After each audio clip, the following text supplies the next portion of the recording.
बद्री विशाल में माँ अवतार बाबा जी का आश्रम। यहाँ डोनेशन यूरो और डॉलर में ही डोनेशन बॉक्स में डाले जाते हैं।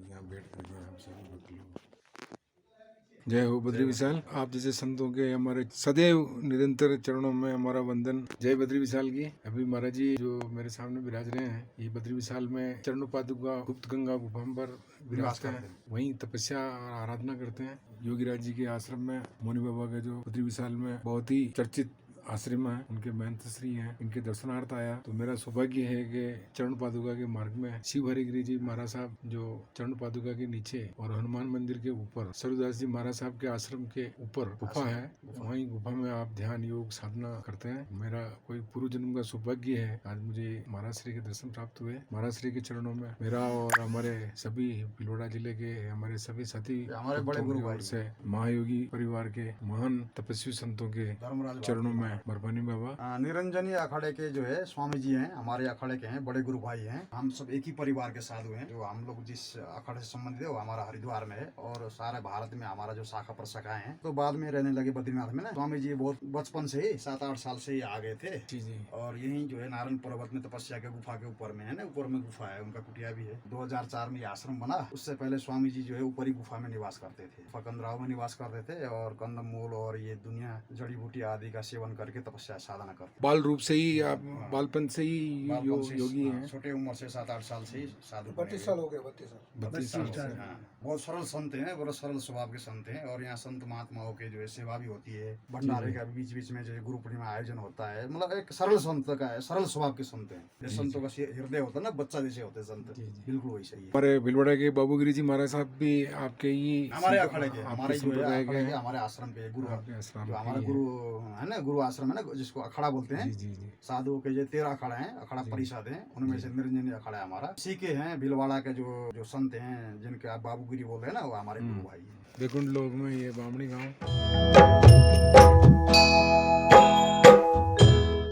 अलकनंदा के किनारे ये गांव है। इस गांव में ही बना हुआ है उर्वशी माता का मंदिर, उर्वशी माता के नाम से जानते हैं ये बामणी गांव। ये ऊपर नारायण पर्वत झरना भी चल रहा है, पीछे बामणी गांव। ये इस स्थान का क्या महत्व है भाई साहब? लीला दूंगी यहीं पे भगवान की जन्मस्थली है। अच्छा अच्छा अच्छा, भगवान का जन्म यहीं पे हुआ। बद्रीनारायण भगवान का बर्थ प्लेस। ये बहुत महत्वपूर्ण स्थान है ये तो। शिव जी पार्वती विशाल बच्चे के रूप में था ना। हाँ हाँ, जो दर्शन कर सकते हैं अंदर। अरे ये तो बहुत महत्वपूर्ण स्थान है साहब। वो बद्रीनारायण के मंदिर में तो भीड़ बहुत रहती है और जबकि जन्म स्थान तो यहाँ है। जय हो जय हो। चलो कृपा हो गई, दर्शन हो गए।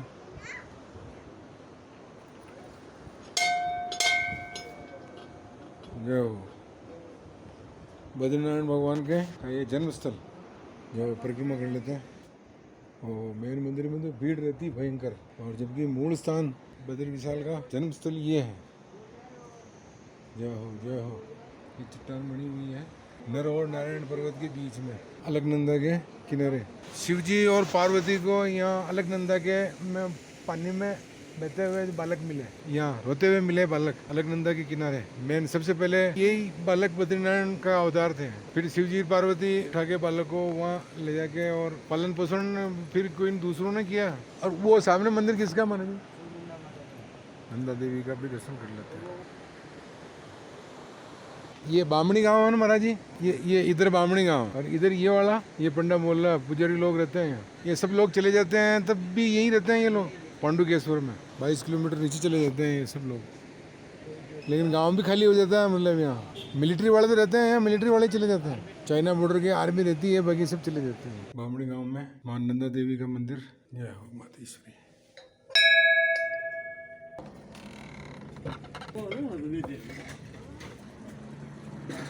ये भगवान शिव की अर्धांगिनी माँ पार्वती नंदा देवी का प्राचीन मंदिर है। प्रतिवर्ष भाद्रपद अष्टमी से पूर्व यहाँ के स्थानीय निवासी जिन्हें पुंडरी कहते हैं, माँ नंदा का स्वागत करने देव पत्थर द्वार तक जाते हैं। वह गीत जगारों के साथ चारों पशुओं माँ नंदा को डोली लेकर भाद्रपद शुक्ल अष्ट पक्ष अष्टमी के दिन मंदिर में प्रवेश करता है। माँ नंदा फूलकंडी में ब्रह्म कमलों के बीच भंवरे के रूप में बैठकर आती है, जो सिर्फ पशुओं को दिखाई देती है। माँ नंदा के आने खुशी में यहाँ नंदाष्टमी का त्यौहार धूमधाम से मनाया जाता है। साथ आए भगवान शिव के गण लाटू देवता का पूजन कर देवी के पुजारियों को प्रत्येक घर से प्रसाद खिलाया जाता है। 2 दिन मायके में रहने के बाद नंदा देवी के गीत जगारों के साथ उनके कर दिया जाता है। सर्वमंगल मंगल्ये शिवे सर्वार्थ साधिके शरण्ये त्र्यंबके गौरी नारायणी नमस्ते। ये नंदा देवी का मंदिर है। ये बामणी गाँव है माता जी। जय माँ नंदा देवी बद्रीनाथ। यहाँ का ये पर्व कब अब हो गया माता जी, ये अब होगा? यहाँ पे जो ये लिखा हुआ ना मेला हो गए, मेला कब होता है? ये सितंबर को। सितंबर में हो जाता है। साल में 1 दिन लगता है माता जी मेला। यहाँ पे मेला हो गया यहाँ का। मेला हो गया। ये फूल चिड़िया उसी की लग रही है मेले के समय की। अबे महीने पर पहले ही हुआ मेला, तो हम लेट आए। नंदा देवी मार्ग बामणी गांव का नंदा देवी मार्ग है ये। और क्या सुंदर सुंदर फूल खिल रहे हैं, क्या बात, इतने सुंदर फूल, फूलों की घटी हो रही है। और वो हमारा सिद्धाश्रम माँ योगी सरदासी महाराज का आश्रम नारायण पर्वत पर। सबको प्रणाम साहब। बद्रीनाथ विश्वम्भरं पवनमन्द सुगन्ध शीतल हेम मंदिर शोभितं निकट गंगा बहत निर्मल बद्रीनाथ विश्वम्भरं श्री बद्रीनाथ विश्वम्भरं शेष सुमिरन करत निश दिन धरत ध्यान महेश्वरं वेद ब्रह्मा करत स्तुति श्री बद्रीनाथ विश्वम्भरं शेष सुमिरन करत निश दिन धरत ध्यान महेश्वरं। नारायण पर्वत के चरणों में नीलकंठ महादेव नीलकंठ पर्वत से आते हुए झरने के चरणों से होता हुआ मार्ग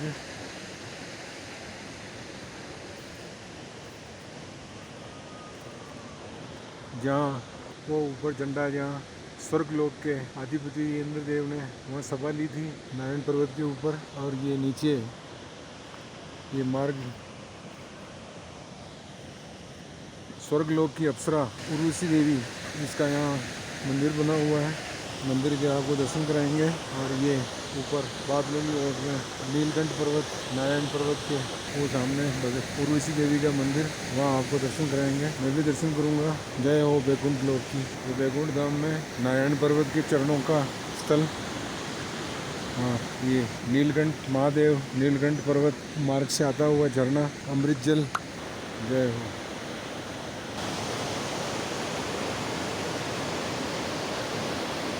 बहुत ही सुंदर सुंदर फूल।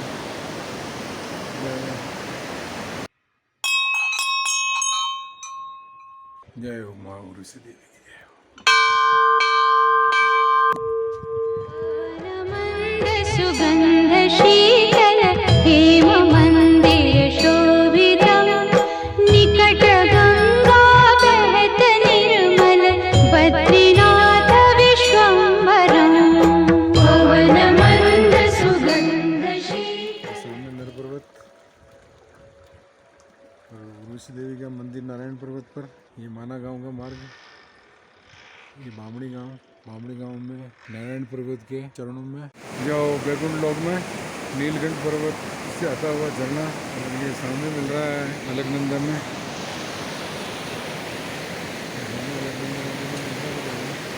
चारों तरफ ये इधर नारायण पर्वत, विश्वम्भरं पीछे नर पर्वत, प्रकृति के बहुत सुंदर दृश्य को दर्शन।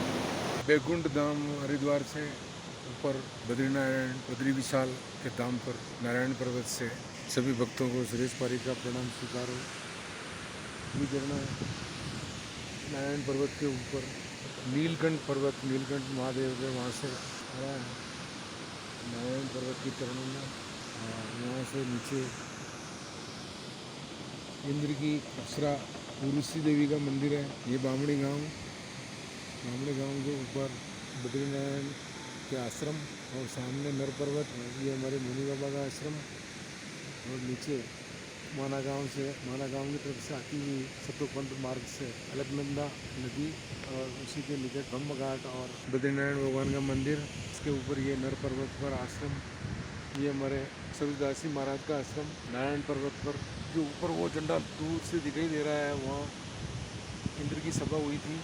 ये ऊपर चरण पादुका मार्ग हनुमान मंदिर के निकट नारायण पर्वत पर आज सौभाग्य से तेरस के दिन, श्राद्ध के कृष्ण पक्ष में तेरस के दिन परमपिता परमात्मा की कृपा हुई और यहाँ मुझे ध्यान भजन करने का सौभाग्य प्राप्त हुआ। पितृपक्ष में आज की पूजा, आज की आराधना सभी पूर्वजों के सभी पितरों को समर्पित। आप जहाँ भी हैं हमारी पूजा आराधना स्वीकार करें और आप सुख शांति से बैकुंठ लोक के परम धाम के ऊपर भगवान के चरणों में आपका स्थान हो और हमारे द्वारा जो मन से, वचन से, कर्म से जो भी आराधना पूजा की जा रही है उसे आप स्वीकार करें। मानसिक पूजा स्वीकार करके तृप्त हों। हे प्रभु, हमारे जो भी पूर्वज हैं उनकी आत्मा को शांति प्रदान करें और उन्हें अपने चरणों में श्री प्रदान करके श्री चरणों में स्थान प्रदान करें और हमारे पर आपकी शक्ति कृपा सदैव बनी रहे। आज के भजन यहीं से आपको अर्पित। ओम जय हो।